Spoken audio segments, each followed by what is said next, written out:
Jamaican stories that will have you wondering why people so wicked. Obeah pastor. Full story. A man in Portland, let's call him Norman, runs a church on Sunday, but he is an Obeah man Monday to Saturday. He has a fetish for big girls. He was married 3 times, but divorced twice. He was a muscular man, light skin, handsome, and a charming devil. He charmed many women and tied them to him. He used them for sacrifice and buried several people's pictures and women's clothing in his family grave with the help of his mother-in-law. He got in an evil rage when women wanted to break up with him. He was always trying to capture a woman's spirit guide and eventually garnered lots of strength to work powerful Obeah.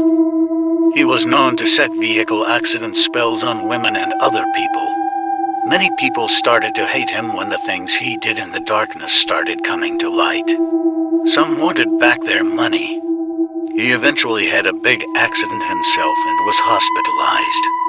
The man became swollen and passed away in 2021, and that was the end of the Obeah man. Before he became this monster, they put Obeah on his mother, and she was walking around the street mentally disturbed.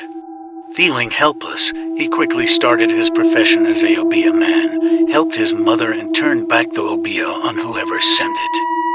He should have chosen God instead, because that turned him into a devil out of Hell's Gate. He was using his spirits to control many people, to use them like a puppet. He died carrying many secrets to the grave. Like and follow for more.